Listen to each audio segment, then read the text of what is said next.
Hej. I dag vil jeg gerne snakke lidt om den sociale arv. Og min problemstilling det er, hvordan kan man bryde den sociale arv? Og til det har jeg nogle underspørgsmål, der hedder, hvad er den sociale arv? Hvilke tendenser er der ved mønsterbrydere? Hvilken betydning har den sociale arv, hvis den brydes? Hvilke redskaber kan samfundet tilbyde for at hjælpe mønsterbrydning? Og skal den sociale arv overhovedet brydes? Til det første spørgsmål, hvad er den sociale arv? Den sociale arv, det er et begreb, der er karakteriseret som menneskers overtagelse af viden, holdninger og personlighedstræk, som de har fået af deres forældre gennem deres opvækst. Og man snakker typisk om en negativ social arv, som man har fået fra dårlig indflydelse fra ens forældre. Og det er et stigende problem i de senmoderne samfund. Derfor bliver det diskuteret meget i de vestlige lande, hvordan man kan bryde den negative sociale arv.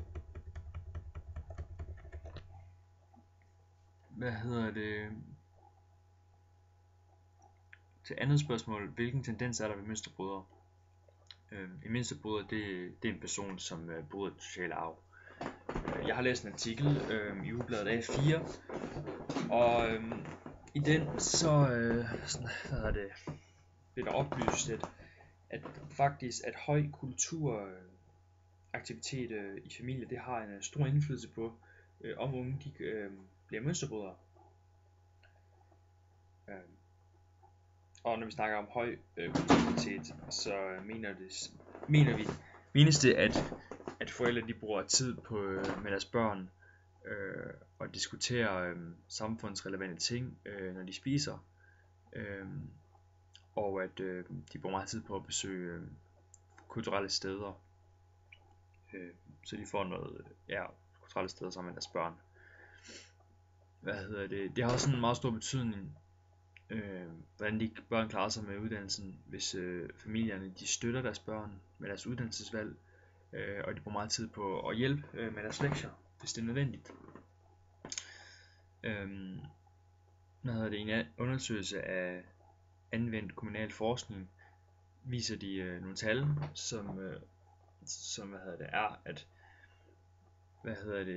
ved ufaglærte familier, som har høj kulturaktivitet, der er 50% af dem, der tager på gymnasiet. Og når de ikke er så aktive kulturelt, så er det kun 30% af dem, der tager på gymnasial uddannelse. Og samme tendens kan man også se med fagligt uddannede familier. Dem med høj kulturaktivitet, der er 63% af dem, der kommer på gymnasiet. Og dem med lav kulturaktivitet, der er kun 40%, der kommer på gymnasiet. Grunden til høj kulturaktivitet, det er vigtigt, det er fordi, at der skaber man ligesom en almen dannelse, som gør, at man som ung kan forholde sig til samfundet, og man kommer også at arbejde med nogle redskaber, som gør, at man er forberedt bedre forberedt på gymnasiet senere, for eksempel, eller de andre uddannelsesting, du kommer ud i. Men hvilken betydning har den sociale arv, hvis den ikke brydes? Den sociale arv, det er jo sådan set det er en ond spiral.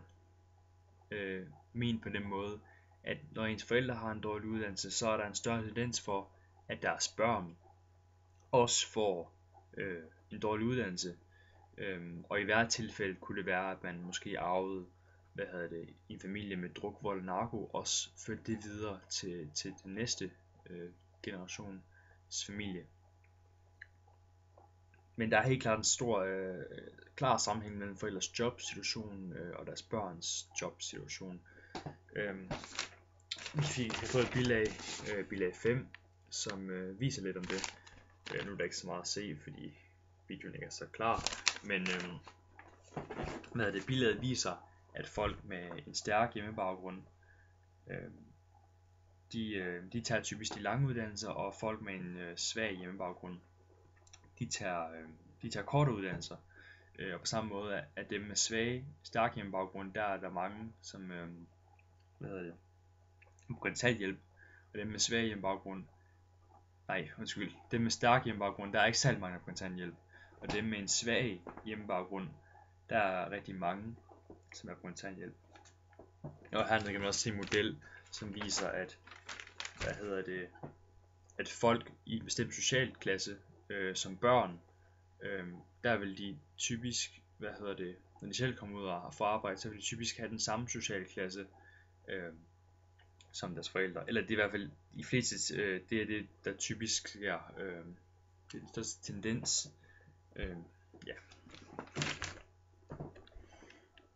Jeg har også læst en artikel fra Det Kristelige Dagblad,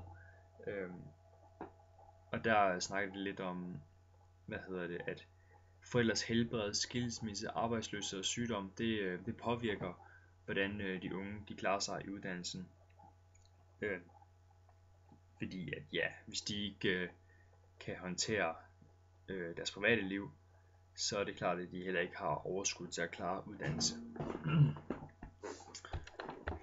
Så det er vigtigt, at de kan få det andre steder. Derfor skal det sociale arv også brydes, fordi at ellers så går børn på en eller anden måde fortabt i samfundet og får dårlig uddannelse på grund af uheldige forhold i opvæksten. Og det medfører også, at deres børn muligvis også kommer i den situation. Og det er ikke særlig godt.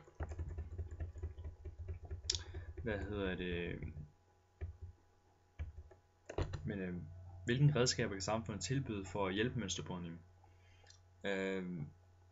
Der er det jo så vigtigt, at man ligesom tilbyder mulighed for, at man har nogle kulturelle og fritidsaktiviteter for de børn, der mangler det derhjemme. Man skal fokusere meget på, at børn får opbygget en personlig dannelse og ligesom får skabt deres individualitet og selvstændighed, som gør, at de kan træffe deres egen valg med sin uddannelse og nemmere kan håndtere problematikker i samfundet. Børneinstitutioner, det vil være en god idé, at de ligesom fokuserer allerede fra en tidlig alder, at børn skal lære sociale kompetencer, en god omgangstone og få bygget et socialt netværk.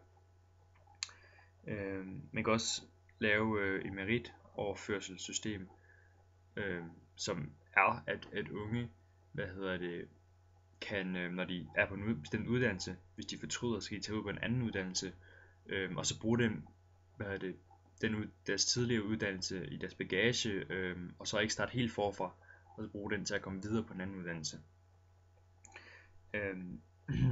Man kan også indføre SF's forslag om at lave amerikansk mentorordning,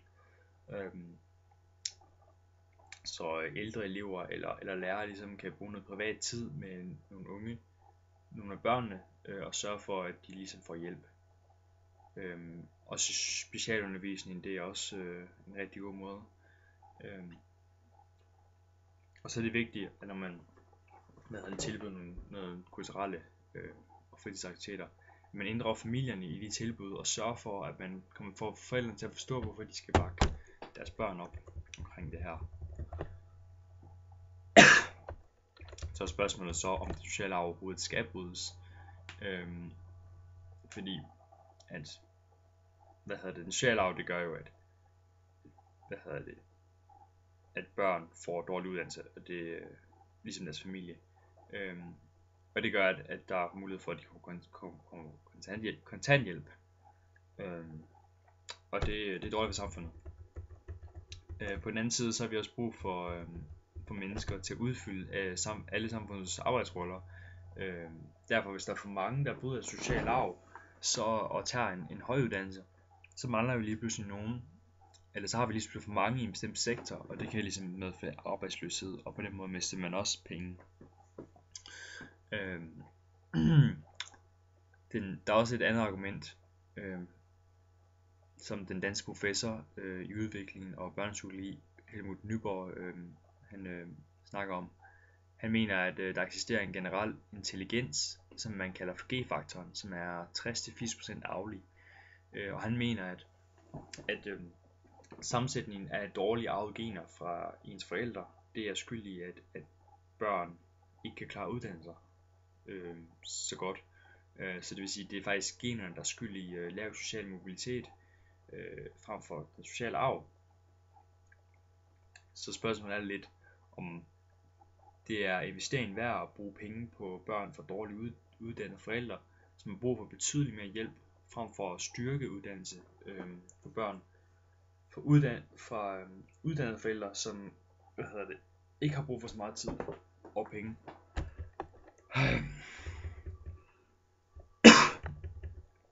På det vil jeg konkludere,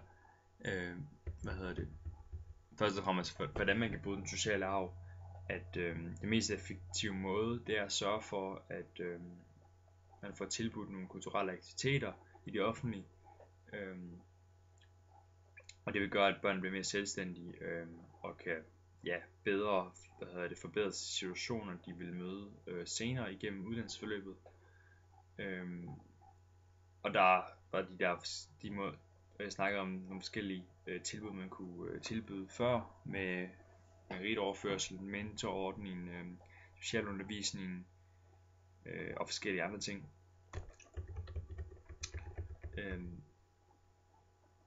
Og så er det også lige vigtigt at snakke om den sociale arv overhovedet skal brydes. Og der vil jeg sige, at på mange måder så er det vigtigt, at vi får den brudt i flest tilfælde. Fordi at ellers, som sagt, så har vi nogen som har en dårlig uddannelse, og så forældre, der har en dårlig uddannelse, og på samme måde vil deres børn også få dårlige vilkår på grund af det. Og det gør også, at de kan komme på kontanthjælp, og det er jo et økonomisk tab. Helmut Nyborg, han mener så godt nok, at de biologiske begrænset, og så er det måske spild af tid at investere i en allerede tabt sag. Men spørgsmålet er måske også, har vi råd til ikke at hjælpe de unge? Fordi i begge situationer kommer det til at bruge penge på en eller anden facon. Og jeg tror på, at arvelige gener det har betydning for ens evner, men jeg tror, at alle har et potentiale, og det handler om at finde det rigtige potentiale. Og jeg synes også, det vil være etisk rigtigt, at man sørger for, at alle børn, uanset de forskellige omstændigheder, det har, at de har lige gode vilkår. Og jeg synes, det er etisk forkert, hvis der er nogen, at man deler folk op, så der er nogen, der er arveligt intelligente, og nogen, der er arveligt begrænset. Det er vigtigt, at man investerer i en god fremtid for alle, og det vil også skabe mest værdi for samfundet i længden. Godt, det var så det for i dag.